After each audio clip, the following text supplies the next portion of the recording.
우리 옆 사람하고 인사 한번 하겠습니다. 잘 오셨습니다. 이렇게 인사 한번 하겠습니다. 우리 시편 51편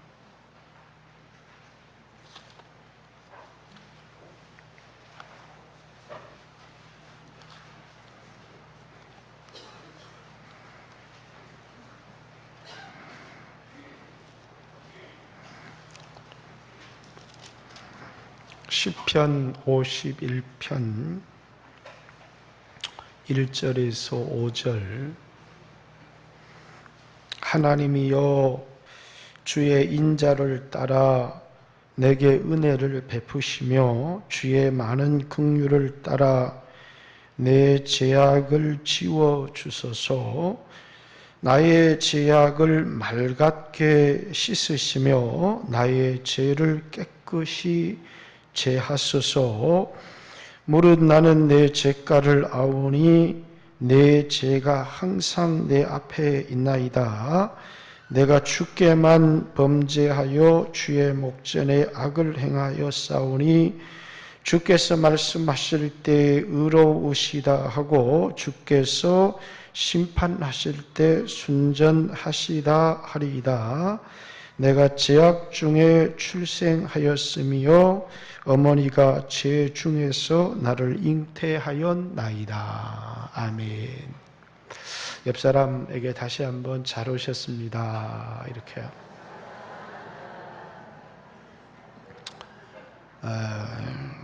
원래 리더 수련회는 성령의 기름 부음, 성령의 임재가 교회를 떠나면, 성령의 임재가 성도를 떠나면 그러면 그만 우리에게 하나님의 심판이 올 수밖에 없다. 그래서 다시 한번 성령의 기름 부음을 간절히 사모하고 기도하는 그런 시간들로 리더 수련회를 가졌습니다.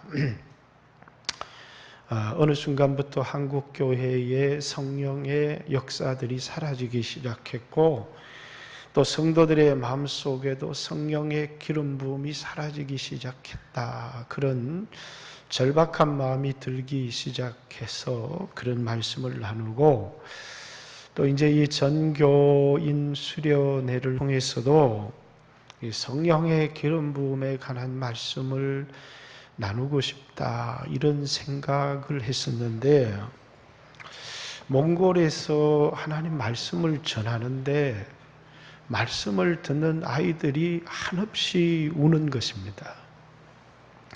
통역하는 자매가 통역을 하면서 통역을 못해서 오열하고 통곡하는 것입니다. 그런 것을 보면서 갑자기 이런 생각이 들었어요. 왜 우리에게는 이런 가슴을 찢는 회개가 없어졌을까라는,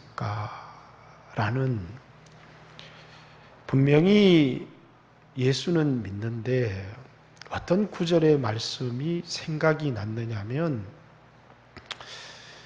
다윗이 죄를 지었는데 회개를 합니다. 그런데 다윗이 번제를 드리고 속죄제를 드리고, 아마 다윗은 자신의 죄가를 알았고 번제제와 속죄제를 드림을 통해서 자신의 죄의 문제를 깨끗이 해결할 수 있다, 이렇게 생각을 해서 자신이 우리아의 아내를 강간하고 또 우리아라는 사람을 살인 교사해서 죄를 범했지만은 하나님 앞에 번제를 드리고 속죄제를 드림을 통해서 자신의 문제가 덮어졌고, 그 자신의 죄를 덮기 위해서 했던 모든 것이 편안하게 돌아왔다. 이렇게 별 문제 없이 자신의 죄의 문제가 넘어가는 것 같고 해결되어지는 것 같았는데, 어느 날 나단 선지자가 찾아와서 이제 다윗을 비유를 들어서 꾸짖기 시작한 겁니다. 그러면서 다윗은 하나님이 기뻐하시는 제사는 번제와 속죄제가 아니다. 내가 만약 하나님이 원하시는 제사가 번제요 속죄제라면 내가 얼마든지 드렸을 것인데 하나님이 원하시는 제사는 상한 심령이라. 하나님은 상하고 통회하는 마음을 멸시치 아니하시나이다. 이렇게 그 성경 구절이 갑자기 제 자신에게도, 저도 예수를 믿지만 하나님과 영적인 교제 가운데 살아가고 있다고 하지만 자주 넘어지기도 하고 실패하기도 하는데, 그럴 때마다 언제나 예수님 보혈을 의지합니다. 예수님 보혈을 의지합니다. 그러면서 하나님 앞에 나가고 예수님의 보혈이면 충분히 해결이 됐다, 이렇게 생각을 했는데, 물론 우리의 모든 죄를 씻는 것은 예수님의 보혈이다. 두말할 나위 없이 우리의 죄를 씻어주시는 것은 예수님의 보혈인데, 뭔가 예수님의 보혈을 의지합니다. 예수님의 보혈을 의지합니다. 이러는데 뭔가 마음 한구석에 찜찜한 것이 남아요. 뭘 것 같아요? 제가 제 자신에게도 그렇고 우리 성도들에게도 그렇고, 우리는 어김없이 예수님의 보혈을 의지해야 하나님 앞에 나갈 수 있다는 사실을 압니다.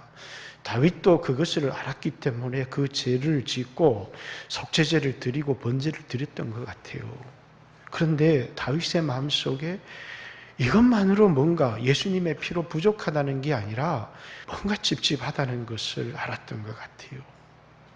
그리고 나단 선지자가 와서 다윗의 죄를 책망하고 꾸짖을 때 자신은 자신의 죄가 다 해결이 됐다고 생각을 했는데, 그때서야 깨닫게 된 거예요. 자신의 죄가 하나도 해결되지를 않았다는 것을. 그러면서 하나님이 구하시는 제사는 상한 심령이다. 하나님은 찢겨진 마음, 깨어진 마음을 원하시고, 찢겨지고 깨어진 마음으로 회개하게 될 때 우리에게 예수의 피가 우리의 죄를 깨끗이 씻지만, 우리의 마음을 찢지 않고 깨어진 마음이 없는 회개는 그것이 하나님과의 관계를 온전히 회복할 수는 없다라는 것을 제 마음속에 깨닫게 해주시는 그런 계기가 되었습니다. 그래서 왜 어느 순간부터 우리 교회에서 자신의 죄 때문에 가슴을 찢어가며 통곡하는 회개가 우리에겐 사라져버렸을까? 옛날에는 자신의 죄 때문에 막 통곡을 하고 가슴을 찢고, 그런데 죄가 반복되다 보니까 마음을 찢는 것도 한 번이고 깨어진 마음을 가지고 통곡하는 것도 한 번, 두 번이지, 우리는 그만 습관적으로 번제와 속죄제를 가지고 예수님 보혈을 의지합니다, 이러고 너무나 쉽게 우리의 죄를 덮어버리고 하나님 앞에 나가는데, 그리고 우리는 뭡니까? 우리의 죄가 깨끗이 해결이 되었다. 근데 뭔가 마음 한구석에 성령님께서 불편한 마음을 주시고, 뭔가 성령님께서 찜찜한 마음을 주시는 것은 이게 뭔가 어쩔 수 없다는 것입니다. 다윗도 그러했던 것 같아요. 자신이 지은 죄를 분명히 알았습니다. 그리고 그 자신의 지은 죄 때문에 속죄의 제사도 드렸고 번제의 제사도 드렸습니다. 그리고 스스로 이렇게 생각을 했습니다. 내 모든 죄의 문제는 해결이 되었고 하나님 앞에 드린 이 속죄의 제사로 이 피 때문에 내 모든 죄는 덮여졌다, 이렇게 생각을 했는데 갑자기 나단 선지자가 와서 비유를 이야기를 하는 것입니다.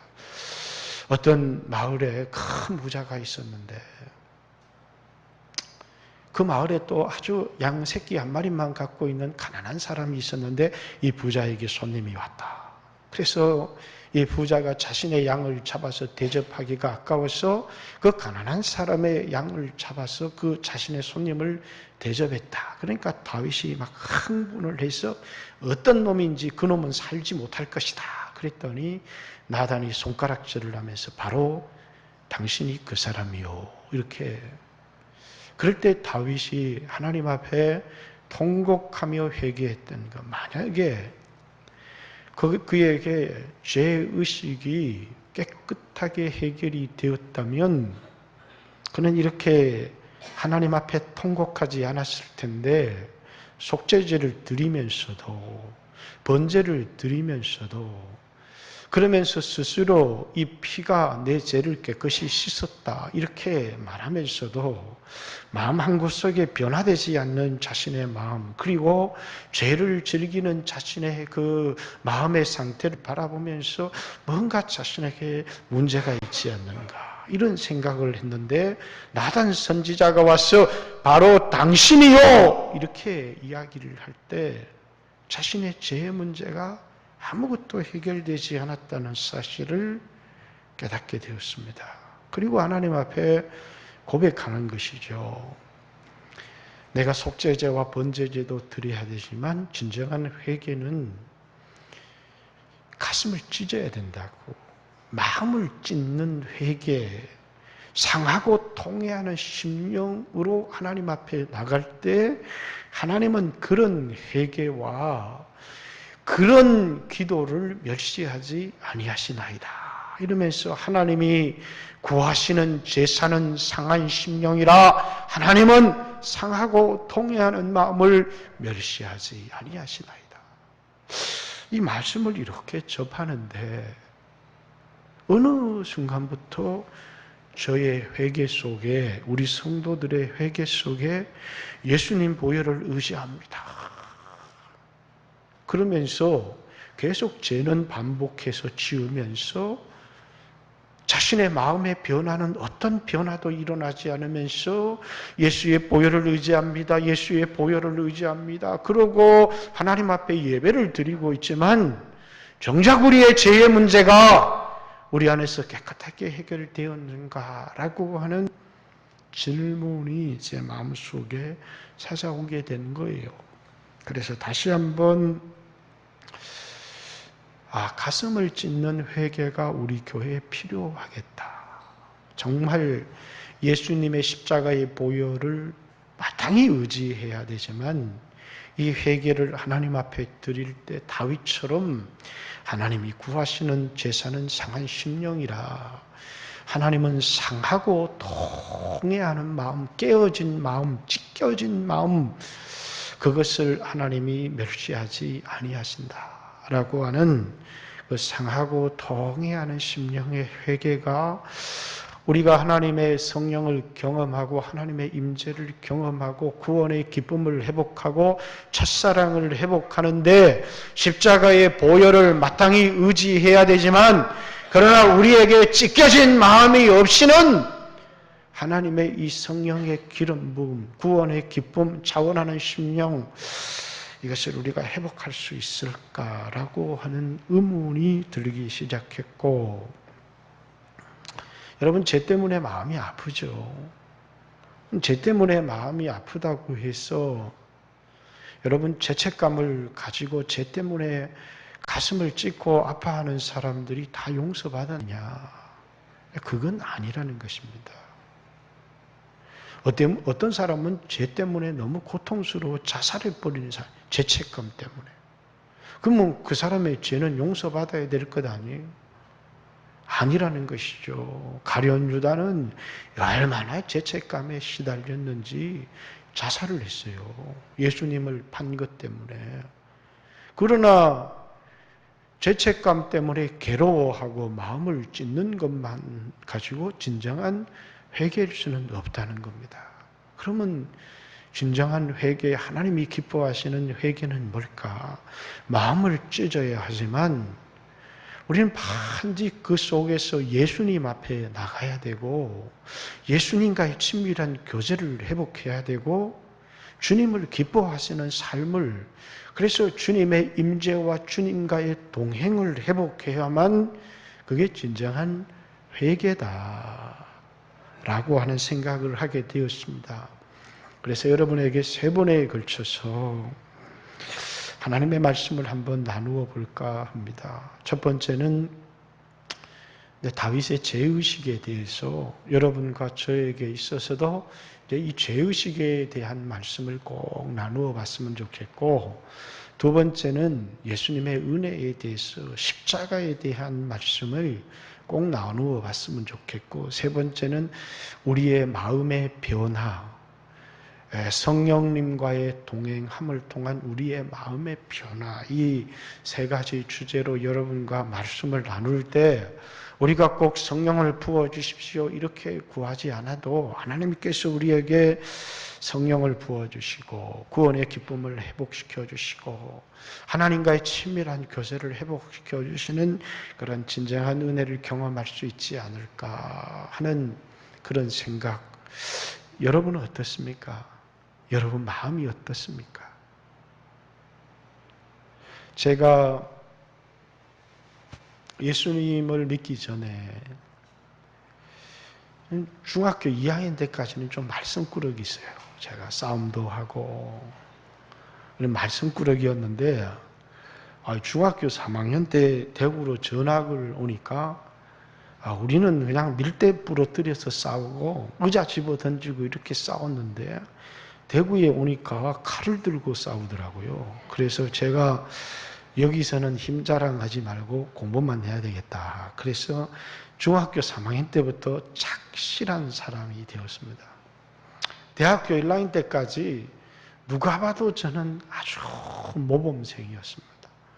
술 친구들도 있었고 담배를 피우는 사람들도 있었고 했지만 그 모든 친구들에게 뭐냐면 저는 항상 모범생이었습니다.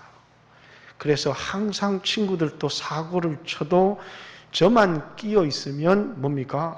아무 문제가 없었습니다. 학교에서도 선생님들이 사고를 쳤는데 내가 끼어 있으면 네가 끼었네? 그러면서 다 가라.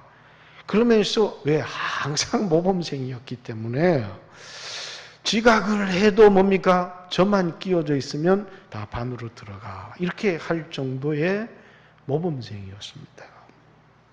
그래서 저는 누구보다도 제 자신이 내 자신의 욕망을 통제를 잘할 뿐만 아니라 아주 모범생이라는 것에 대해서 술을 한 잔씩 하기도 했지만 누구처럼 술주정 뺑이를 하거나 함부로 싸움질을 하거나 절제하지 못하는 삶을 살아본 적이 전혀 없습니다.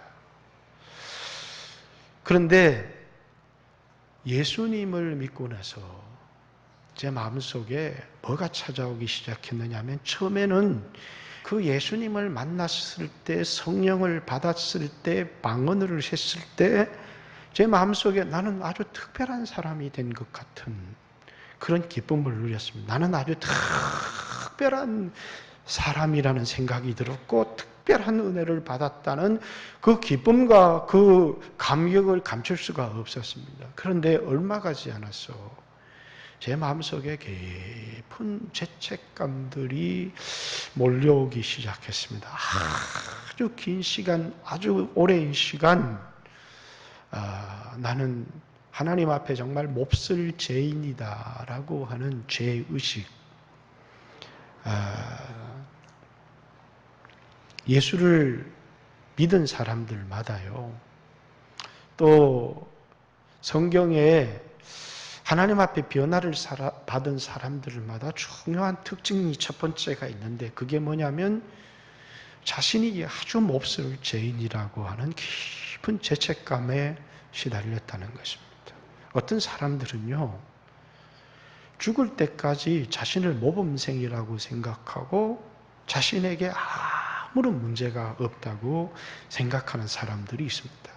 그것은 철저히 자신에 대하여 모범생이기 때문이 아니고 양심의 눈이 완전히 가리워져 있기 때문에 자신을 보지를 못하는 것입니다.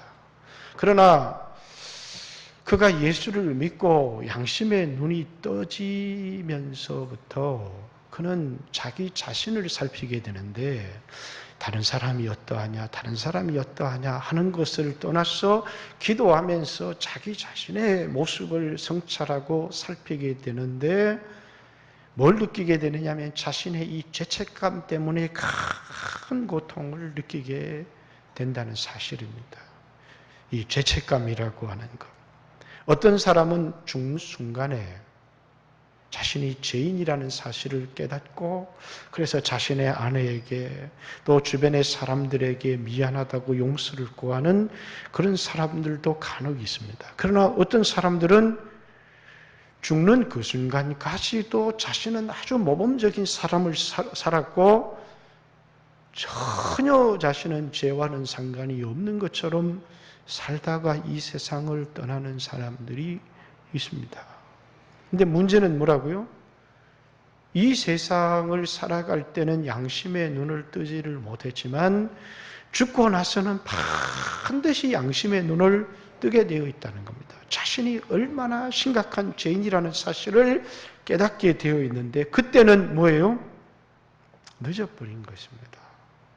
자신이 죄인이라는 것을 인식하고, 그래서 얼마나 심각한 죄의 문제를 갖고 있다는 것을 알지 못하고 이 땅에서 자식 문제, 돈 문제, 이런 문제만을 평생을 신경을 쓰며 살아가다가 세상을 떠나버린 사람들은 세상을 떠나는 그 순간에 자신에게 가장 큰 문제는 돈 문제도 건강 문제도 자식의 문제도 직장의 문제도 아닌 자신의 영혼의 죄의 문제였다는 사실을 그때 눈을 뜨게 되면 아무런 소용이 없다는, 그건 영원한 지옥이고 영원한 형벌입니다.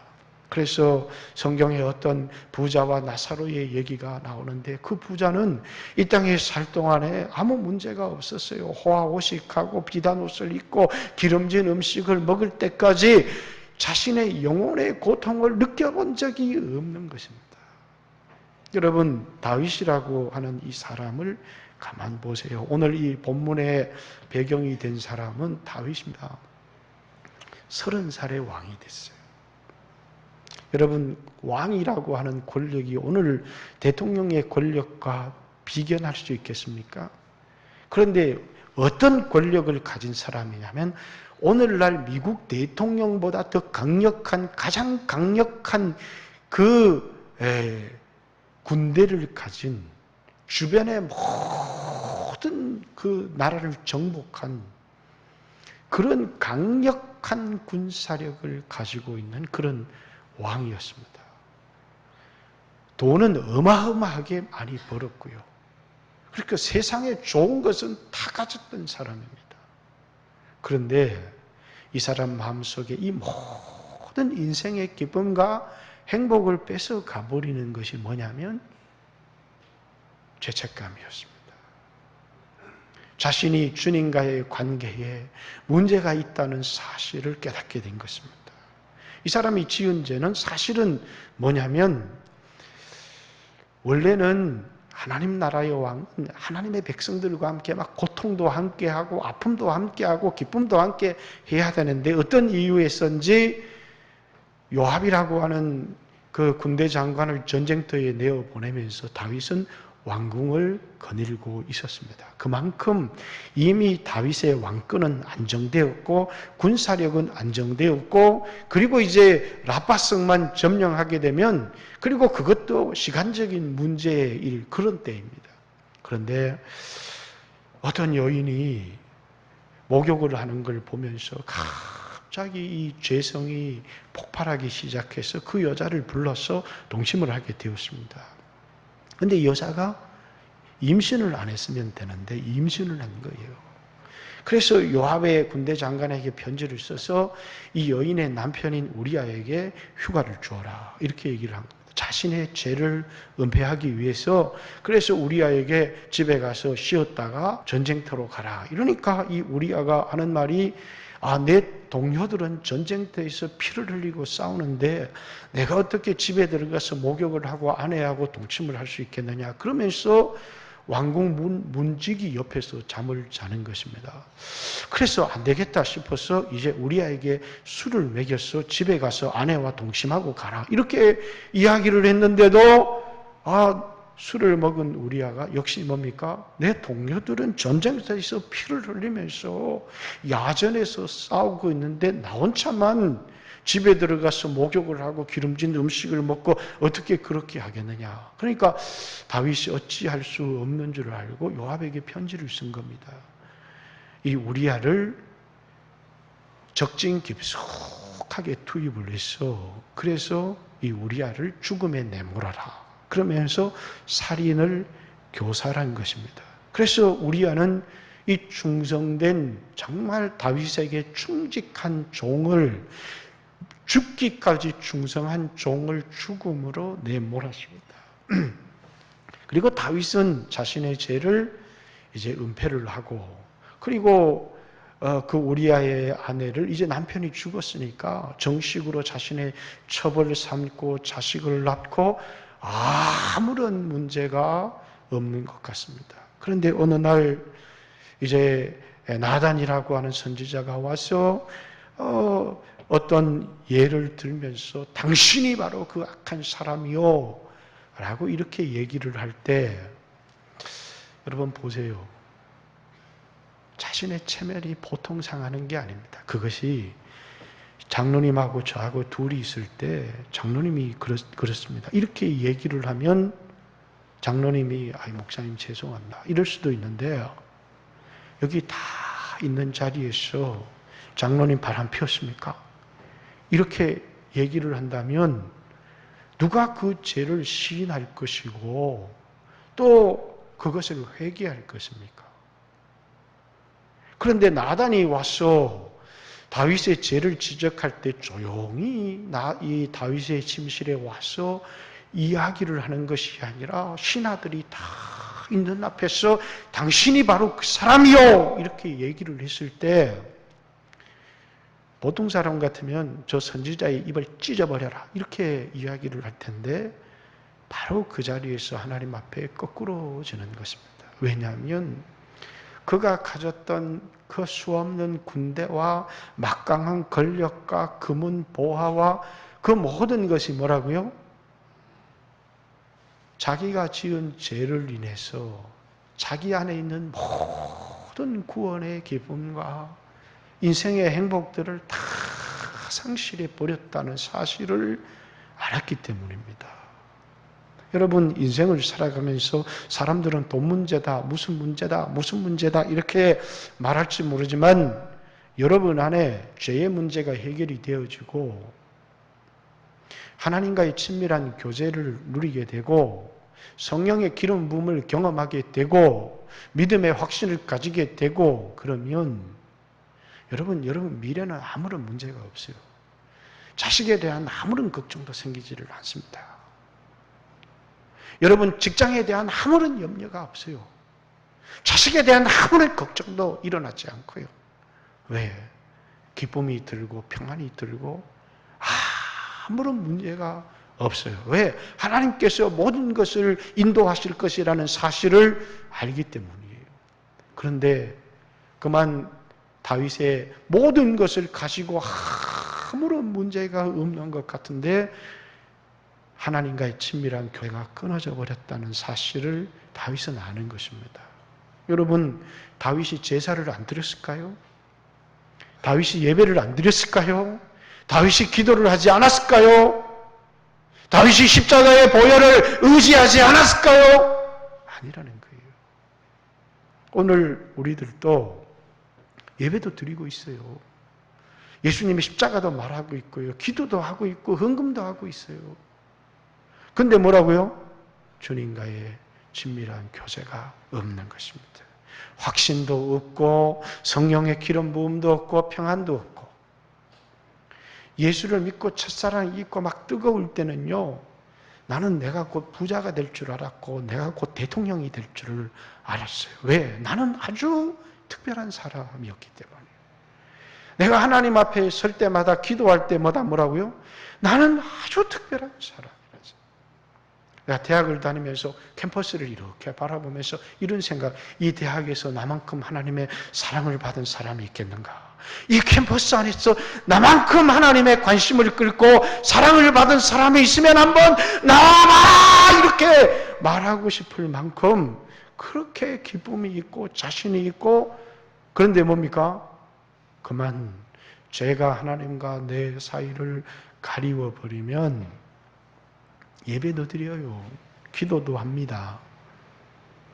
예수님의 십자가의 보혈도 얘기해요. 그러나 마음이 답답합니다. 그러나 어느 날 마음을 찢고 통곡하고 회개하고 그리고 내 마음이 깨끗해지는, 뭐가 이루어지느냐 하면 마음의 정리가 되는, 결단이 되는 거예요. 내가 누렸던 모든 죄악된 삶들이 완전히 마음에서 정리가 되고 내 마음의 변화가 일어나는 것을 경험합니다. 성령님 은혜를 주셔서 내 마음이 변화되었구나. 그 순간에는요, 아무런 염려가 없어요. 우리에게 염려, 걱정, 두려움, 이 모든 것이 일어나는 이유가 뭐냐면 마음의 변화가 없다는 것이에요. 여러분 안에 정말 가슴을 찢고 통회하고 회개하고 나면 뭐라고요? 마음의 변화가 일어나면 우리는 아무런 걱정이 없어요. 주님이 내 안에 계시고, 그리고 나는 내 미래를 알지를 못하지만 내 미래에 대한 확신을 가지게 되는 이유가 뭐냐면 내 마음의 변화가 일어났기 때문에 그 스스로 너무나 잘 아는 것입니다. 그런데 어느 순간부터 마음에 우상이 생겨나기 시작하고, 그리고 그런 죄들이 반복되면서 뭡니까? 이제는 회개는 합니다. 예배는 드려요. 기도를 드립니다. 그러나 자신의 마음에 우상을 버리거나 자신의 마음을 찢거나 마음의 변화가 일어나는 그런 회개들은 우리의 삶 속에 없어지기 시작합니다. 여러분의 삶 속에도 분명히 주님의 은혜를 체험했던 사람들이라면 제가 말하는 이 이야기를 분명히 알고 있을 것이고 분명히 경험했을 것입니다. 여러분 마음에 변화가 일어났고 정말 가슴을 찢는 회개가 일어났을 때 여러분 안에는 구원의 기쁨과 말할 수 없는 행복과 자신이 얼마나 특별한 존재인지를 확신하게 됩니다. 그러나 내가 하나님 앞에 예배를 드리고도 있습니다. 기도를 드리고도 있어요. 하나님 앞에 헌금도 드려요. 그러나 내 마음에 변화가 없어요. 그럼 어떻습니까? 뭔가 한 곳에 성령의 깊은 근심이 있고 확신이 없고, 그리고 자꾸 어떤 종교적인 습관적인 삶을 살아갈 뿐이라고 하는 사실입니다. 여러분, 먼저는 참다운 회개에 이르는 사람들은요, 자신이 얼마나 심각한 죄인이라는 사실을 인식하게 되어 있습니다. 나는 지옥에 갈 만큼 심각한 죄인이라는 것을, 그것은 죄의 경중을 떠나서 예수님 앞에 선 사람이라면 누구나 말할 것이 없이 깊은 죄책감에 시달리게 되어 있어요. 양심의 눈을 뜨고 나면 자신의 마음을 살피게 되어 있고, 변화되지 않는 자신의 마음 때문이 아니라 자신의 행동 때문이 아니라 자신의 마음을 들여다보면서 깊은 자신은 죄인이라는 사실을 자각하게 되어져 있다는 것입니다. 그러면 회개를 할 때 많은 젊은이들이 다시는 죄를 짓지 않겠습니다. 주님, 이번만 용서해 주십시오. 벌을 받기 싫어서 자신에게 찾아온 어려움 때문에 이번만 잘 넘기게 해 주십시오. 근데 그것이 회개인 것 같지만 그렇게 회개를 해도 아무런 마음의 기쁨과 평안을 누리지 못한다라는 것입니다. 회개라고 하는 것은 내가 도덕적으로 살겠습니다. 내가 윤리적으로 살겠습니다. 다시는 내가 이런 죄를 짓지 않겠습니다. 그것은 완전히 회개에 실패하는 것이라는 거예요. 왜 그렇습니까? 여러분들은 회개할 때 여러분들이 고질적으로 짓고 있는 죄들이 있습니다. 특히 오늘날에는 자신의 죄를 꽁꽁 숨겨놓은 사람들이 많습니다. 그런데 내가 다시는 죄를 짓지 않겠습니다. 그렇게 회개를 많이 했어요. 그건 회개가 아닌데도 자기 나름대로의 회개를 했어요. 주님은 그런 회개를 기뻐하지도 않지만은 자기 나름대로는 그렇게 회개했고 용서에 대한 확신을 가졌습니다. 그러나 3일도 안 가서 똑같은 죄를 짓게 되고 넘어지게 되고 실패하는 자기 자신을 우리는 보게 됩니다. 왜? 그것을 1년, 2년, 어떤 사람은 5년, 어떤 사람은 10년 그러다가 어느 순간에 뭐에 빠지게 되느냐면 이 죄를 이기고 내가 새로운 사람이 되어서 주님과 동행하고 주님의 역사를 이루는 사람이 될 수 있다라는 생각보다는 나뿐만 아니라 모든 사람들도 이렇게 살고 예수 믿는 사람들은 하나님의 은혜로 십자가의 은혜로 용서받고 그리고 그냥 죄는 그렇게 짓고 살아가고 이것은 어쩔 수 없는 일이다 라고 하는 그런 매너리즘에 빠져서 신앙생활하는 사람들이 굉장히 많다는 것입니다. 근데 그것이 회개입니까? 그것이 회개를 통과한 사람이고 그것이 회개를 경험한 사람입니까? 그렇지 않다라고 하는 사실이에요.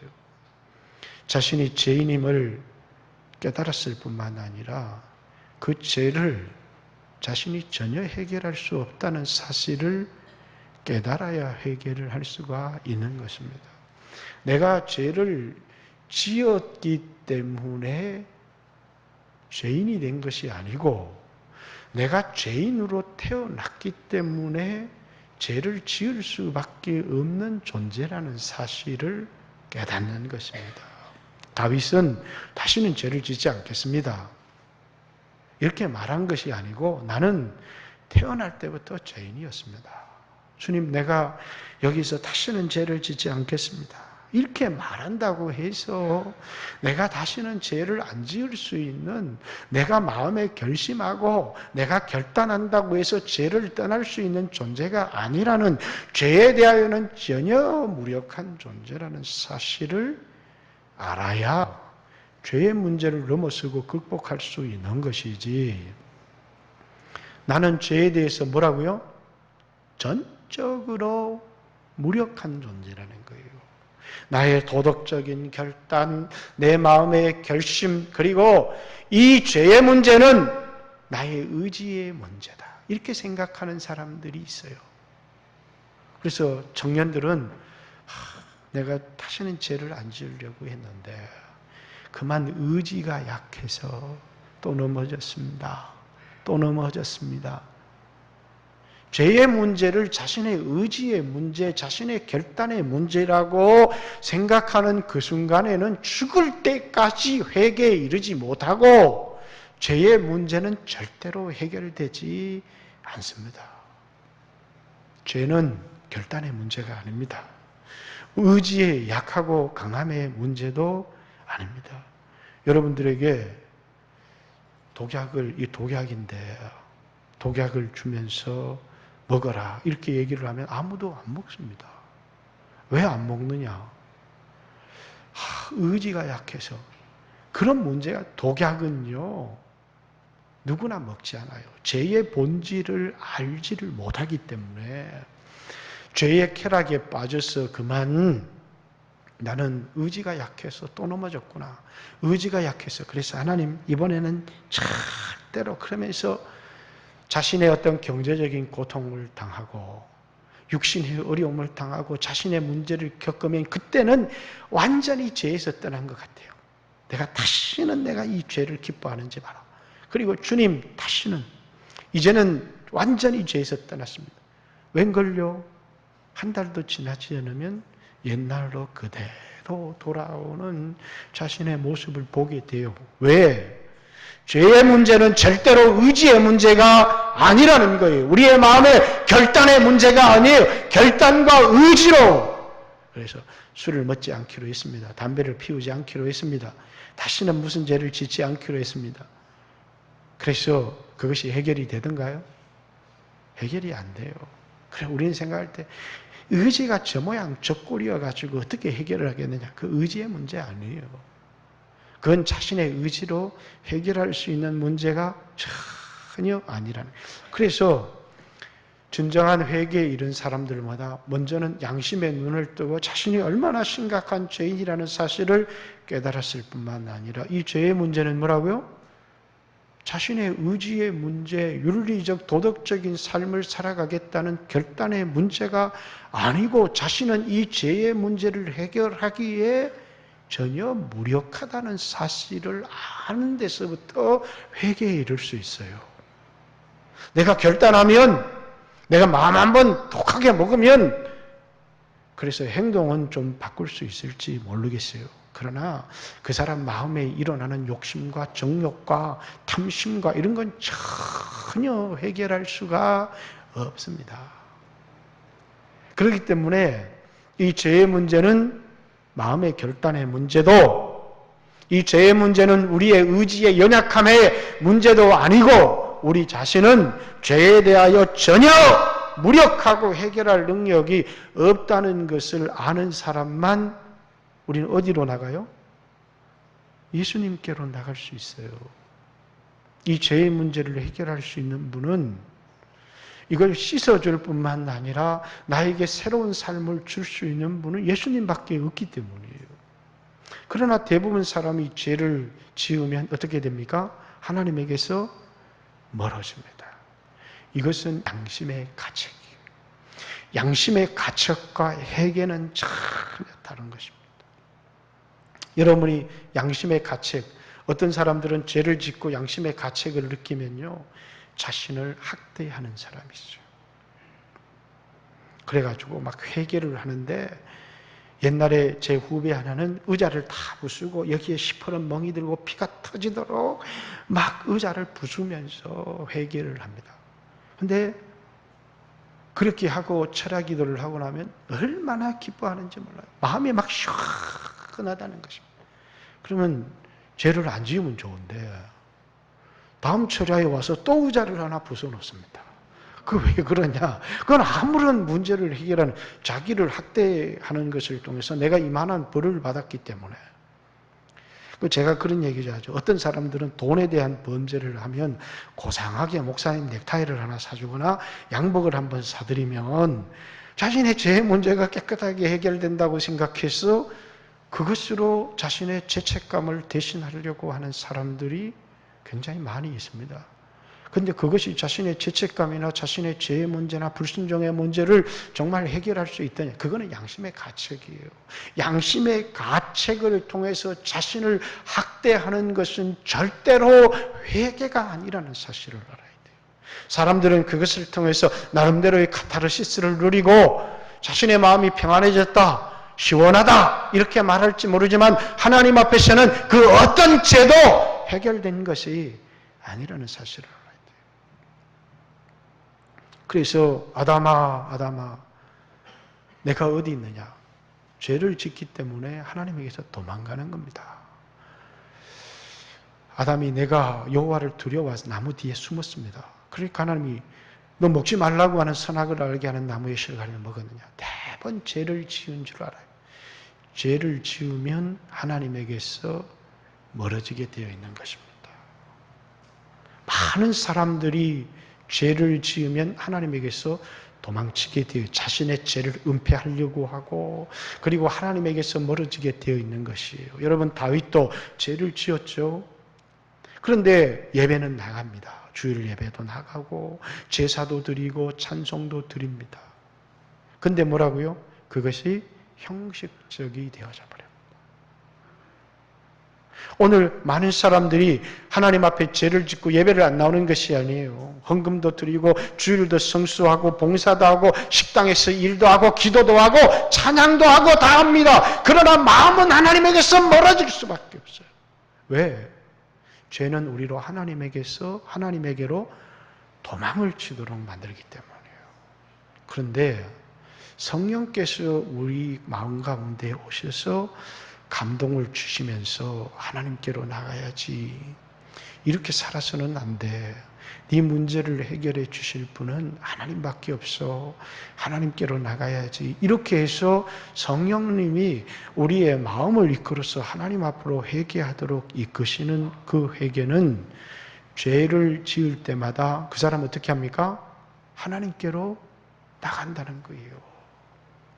이것이 성령이 이끄시는 회개의 본질이에요. 자, 구약의 율법이죠. 하나님은 이 율법을 통해서 우리가 죄인이라는 사실을 깨닫게 해요. 그러면 자신이 죄인이라는 사실을 깨달았을 때 대부분의 사람들은 도망을 치고 하나님에게서 멀어질 수밖에 없는 것입니다. 그런데 놀랍게 성령께서 이끄시는 양심의 가책, 그 양심의 가책이 아닌 성령이 이끄시는 회개는 어디에 있느냐면 우리를 그리스도께로 인도하는 몽학 선생에 있다는 거예요. 죄를 지었습니다. 그러면 이 죄는 내 힘으로 해결할 수가 없어요. 근데 죄를 지은 사람은 다 도망을 치고 싶어요. 하나님에게서 멀어지고 싶은 그런 마음이 있고 죄를 은폐하고 싶은 그런 마음이 있습니다. 그러나 다윗이 결정적인 순간에 성령께서 그의 마음을 터치하니까 자신의 죄가 드러났을 때 뭐 할 수 있습니까? 막 흥분할 수 있고 막 분노할 수도 있고 막 얼굴을 가리면서 뻔뻔하게. 그래서 여러분 경찰서 끌려간 사람들은 첫 번째 다 자신의 죄를 부인합니다. 자신의 부끄러운 죄가 드러났을 때 다 나는 그런 것 한 적이 없다고. 특별히 아주 고위 공직자나 세상에서 거룩한 삶을 살았다고 하는 사람들이, 존경받는 사람들이 어느 날 돈 문제가 드러나기 시작합니다. 감추었던 내연녀의 문제가 드러나기 시작합니다. 은밀한 사생활이 드러나기 시작합니다. 그러면 자기가 내가 그런 사람입니다. 나는 그런 사람이 아닌데 상황이 어쩔 수 없어서 그랬습니다 라고 하는 변명도 하지 아니할 뿐만 아니라 나는 그런 사람이 아닌데 저 사람이 나를 모함한 것입니다 이렇게 말하지도 않습니다. 다윗처럼 성령이 인도하실 때 나는 죄를 지어서 죄인이 아니고 나는 원래부터 그렇게 태어난 사람입니다. 나는 죄인입니다. 그래서 사람이 뭐라고 말하든지 그것과 상관없이 주님과의 관계를 회복하기를 원하는 사람들은 내 죄인입니다. 나는 죄를 짓지 않았습니다. 나는 그런 사람이 아닌데 어쩔 수 없어서 그랬습니다. 나는 원래 어떤 교사가 그만 학생들과 잘못돼서 음행의 관계를 맺었어요. 나는 원래 그런 의도가 아니고 학생을 잘 지도하려고 했는데 그만 학생들이 나를 유혹했습니다. 이런 변명을 안 한다는 겁니다. 나는 그런 사람이고 나는 죄인입니다. 이건 누가 용기를 주시지 않으면 할 수 없는 거냐면 성령님께서 용기를 주시지 않으면 결코 할 수가 없는 것입니다. 죄가 드러나게 되면 사람들은 다 변명을 합니다.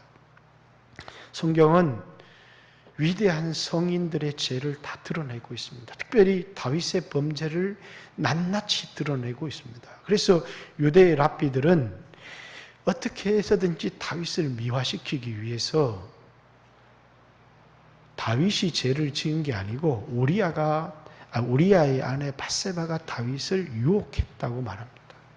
그리고 그것은 유대인 학자들의 얘기를 들어보면 어느 정도, 아니 거의 99%가 사실입니다. 여러 가지 심리학적으로 다윗을 옹호하기 위해서. 그러나 다윗은 어디에도 우리아가 나를 먼저 유혹했습니다. 다윗이 왕궁에 전역이 된 거닐다는 사실을 알았고 커튼을 다 열어놓고 여자가 밤에 이렇게 목욕을 한다는 것은, 그것은 우리아의 아내 밧세바가 다윗을 유혹하려고 하는 의도가 있었다고 많은 신학자들은 얘기합니다. 그러나 다윗은 어디에도 그런 변명을 하지 않습니다. 나는 원래 그런 사람이 아닌데 저 사람이 나를 유혹해서 그랬다. 그것은 뭐라고요? 회개가 아니라는 겁니다. 내가 그 죄를 저질렀던, 내가 그 죄를 저지르지 않았던 그 행위가 중요한 게 아니라 이미 내 마음속에서 그런 악한 죄성을 가진 사람이라는 사실을, 그래서 나는 죄를 안 저질렀기 때문에 나는 깨끗한 사람입니다, 이렇게 말할 수 있습니까? 그럴 수 없어요. 여러분, 저는 많은 사람을 정죄할 자격이 있습니다. 왜 그럴 자격이 있느냐면 난 그런 죄를 저지른 적이 없어요. 난 다윗과 같은 이런 죄를 저지른 적이 없습니다. 그러나 내가 다윗과 다른 사람입니까? 전혀 그렇지 않습니다. 내 안에는 이미 다윗이 가지고 있는 죄성을 똑같이 가지고 있는 사람이기 때문에 회개라고 하는 것은 어떤 변명도 하지 않습니다. 죄에 대한 지적을 받았을 때 어떤 변명, 나는 그런 사람이 아닌데 라고 말하지 않는다는 것입니다. 회개를 통과한 사람은 다른 사람이 음란한 죄를 저질렀던, 도적질을 했던, 어떤 시기와 질투 가운데 있든지 그를 함부로 정죄하지도 않습니다. 왜냐하면 자기도 똑같은 행동으로 저질렀는지 마음으로 저질렀는지의 차이지 다를 바가 없다는 사실을 알기 때문입니다. 그것이 뭐라고요? 자신은 죄를 가지고 태어났고 그 죄를 이길 수 없는, 그 죄를 멈출 수 없는, 스스로의 힘으로 죄를 해결할 수 없는 사람이라는 사실을 알기 때문입니다. 그리고 그 사람은 반드시 누구에게로 나가게 돼 있어요? 예수님께로 나가게 돼 있다는 것입니다. 이것이 회개입니다. 회개는 내가 죄인입니다 라고 하는 자신의 죄의 정체성을 깨달을 뿐만 아니라 그 죄를 자신의 힘으로도 해결할 수 없다는 사실을 고백할 뿐만 아니라 아무리 자신을 자책하고 학대를 해도 그 죄를 해결할 수 없어요. 그런데 성령께서 우리의 마음을 만져주셔서 용기를 주셔서 내가 죄인입니다, 이렇게 고백하고 변화가 일어나는 사람들은 반드시 그걸 통해서 누구에게로 나가는 겁니까? 예수님에게로 나가는 것입니다. 다윗도 예수님에게 나가서 주의 인자를 쫓아 나에게 은혜를 베풀어 주시고 주의 많은 긍휼을 쫓아 내 죄를 사하여 주십시오, 이렇게 하나님 앞에 간구한다는 것입니다. 여러분, 우리는 우리의 죄를, 나는 너무나 결단이 약한 사람이구나, 너무나 의지가 약한 사람이라, 그게 아닙니다. 우린 주님 앞에 나가야 돼요. 그리고 주님이 씻어주심을 경험해야 되고, 뿐만 아니라 이제는 주님과 함께하는 삶을 통해서만 나의 이 죄 문제를 해결할 수 있다는, 주님이 내 안에 들어오셔서 내가 주님과 동행하고 주님이 주시는 이 구원의 기쁨과 주님이 주시는 이 감격을 가지고 있어야만 죄를 떠날 수 있다는 사실을 알아야지 내 결심으로 떠날 수 없어요. 어떤 사람도 죄에 대해서는 전적으로 무력합니다. 자신의 행동을 통제하는 실력은 어느 정도 사람마다 의지에 따라 다를 수 있을지 모르지만 자신의 이 안에 일어나는 정욕과 이 탐욕과 시기와 이것은 그 누구도 인간은 통제할 수가 없다는 것입니다. 그렇기 때문에 우리는 주님께 나가야 되고 주님이 주시는 구원의 감격과 주님이 주시는 용서의 기쁨을 맛보면서, 그러면서 주님과의 친밀한 교제 속에 살아갈 때만 이 죄의 문제를 해결할 수 있는 것이고, 그리고요, 이런 사람이 전혀 넘어지지 않느냐? 그렇지 않아요. 또 넘어질 수 있어요. 그러나 여러분들이 놓지 말아야 될 것이 있습니다. 그것은 여러분 스스로 합리화하거나 죄책감을 여러분 스스로 여러분을 학대해서 해결하거나 이것이 아니라 주님 가까이 나가야만, 죄는 구원의 기쁨을 통해서만 해결될 수 있다는 것. 여러분, 구원파가 거듭남과 제사함의 기쁨, 이런 복음을 전합니다. 그런데 그것은 영이 새롭게 된 것이지 마음이 새롭게 된 것은 아닙니다.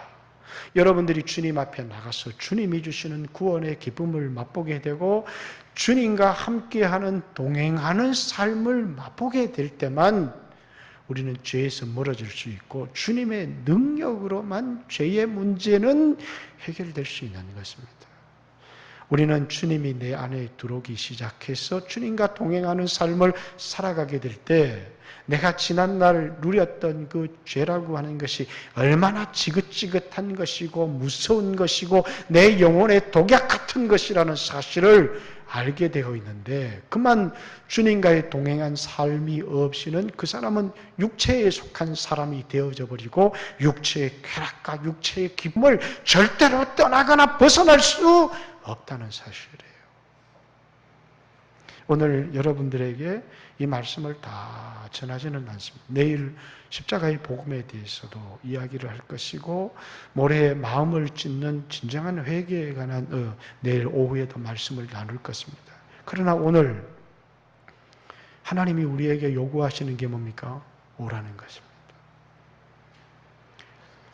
여러분들은 여러분의 죄를 스스로의 힘으로 해결하려고 하는 그것은 성령이 주시는 회개가 아니라는 것이에요. 여러분, 주님이 우리를 거절한다면 제가 오늘 이 자리에 서 있습니다. 예수 믿고 한 번도 죄 짓지 않아서 여러분 이 자리에 서 있습니까? 아닙니다. 그러면 죄를 지었는데 너무 얼굴이 막 뻔뻔해서 이 자리에 서 있습니까? 그것도 아닙니다. 이 자리에 서 있을 수 있었던 것은 주님의 용서 때문입니다. 한 번도 주님은 야, 이건 좀 너무하지 않냐?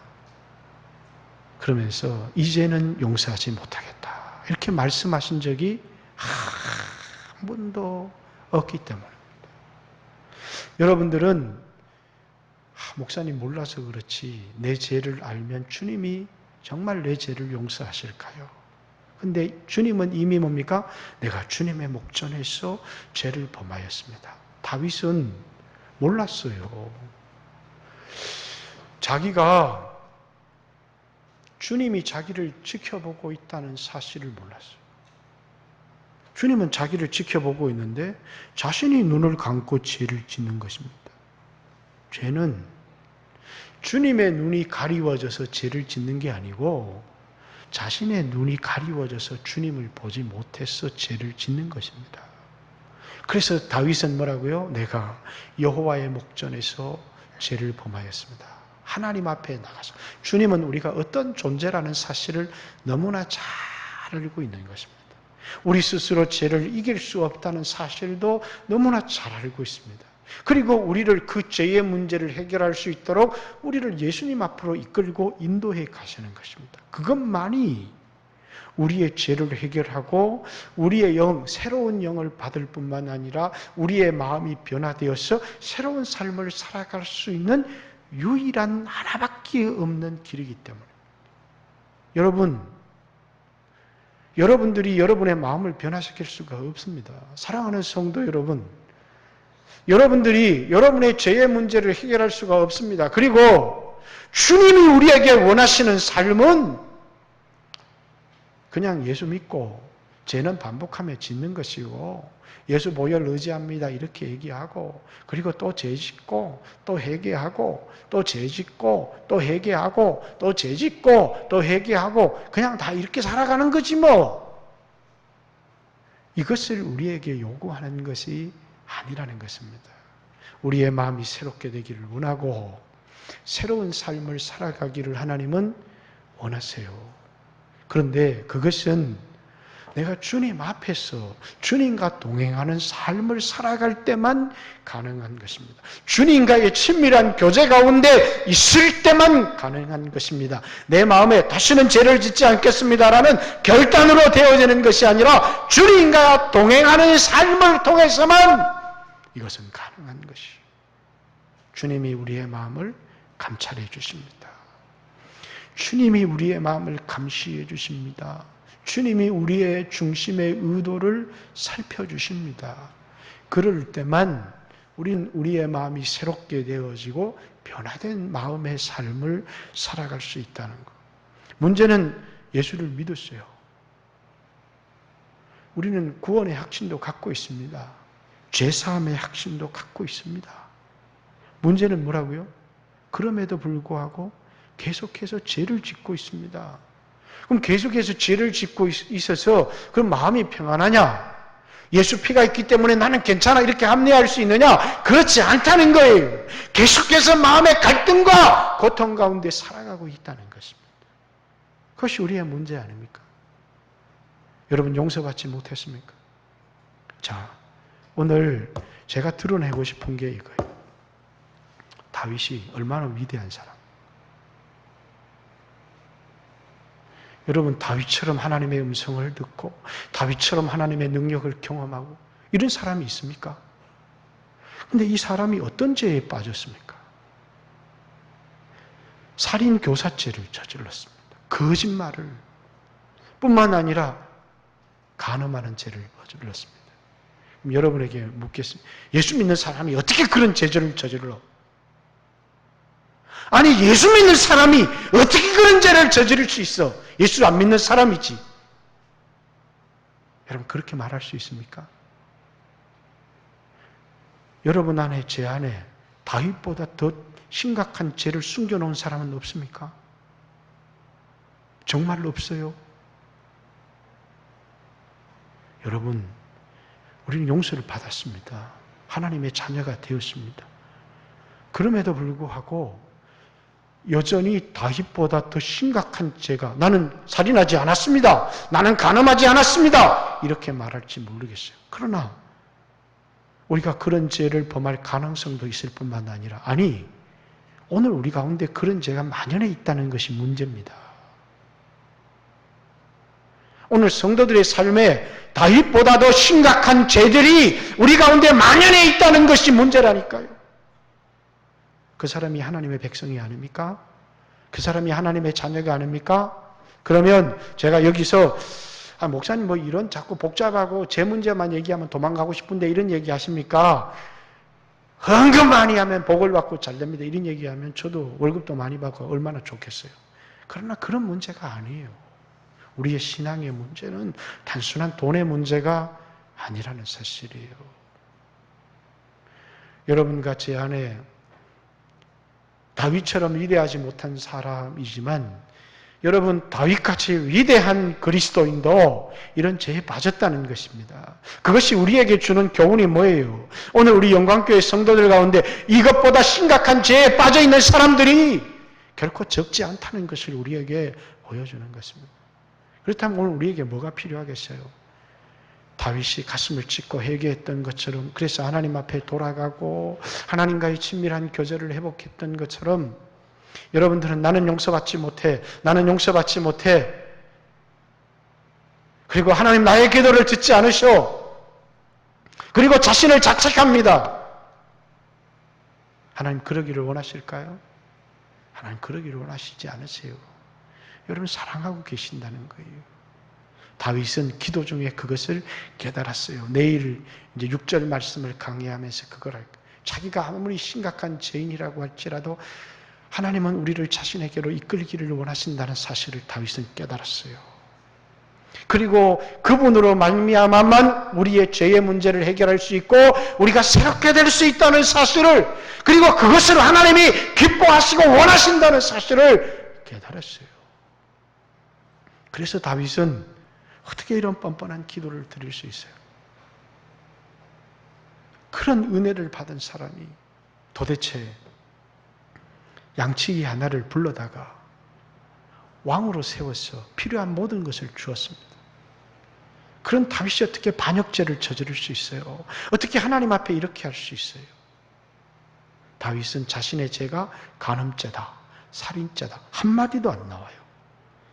자신이 지은 죄는 하나님 앞에 반역한 죄다. 이렇게 얘기를 하는 거예요. 우리아의 아내 밧세바에게 죄를 저질렀습니다. 그래서 내가 우리아에게 죄를 저질렀습니다. 내가 밧세바에게 내가 여호와께만 범죄했습니다. 내가 지은 죄는 우리아를 살인한 살인죄요, 밧세바를 간음한 간음죄인데 나는 살인죄를 저질렀습니다. 나는 간음죄를 저질렀습니다. 이렇게 얘기하는 게 아니라 내가 하나님께만 범죄했고, 그리고 그 죄는 하나님을 반역한 반역죄입니다. 이렇게 고백합니다. 여러분, 오늘 여러분과 저도 마찬가지입니다. 오늘 하나님이 우리에게 원하시는 것은 우리가 이 죄의 문제를 가지고 하나님 앞에 나오기를 원하는 거예요. 정말 죄가 없습니까? 숨겨진 죄를 하나님 앞에 고백하십시오. 그리고 이건 해결할 수 없는, 어쩔 수 없는 문제라고 말하지 말고, 내 힘으로 해결하려고 하지 말고, 내 결단으로 해결하려고 하지 말고, 수천 번, 수만 번 실패했잖아요. 주님 앞에 털어내라는 것입니다. 그 문제를 주님 앞에 고백하고, 그리고 가슴을 찢고 회개하라는 것입니다. 그럴 때 주님은 우리 가운데 오십니다.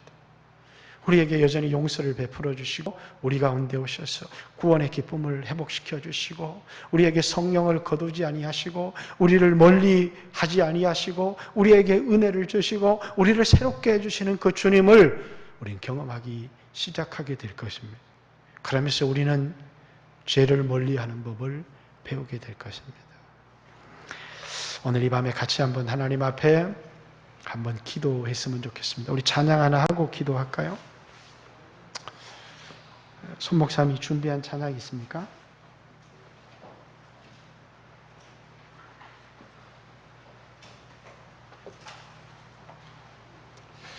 여러분,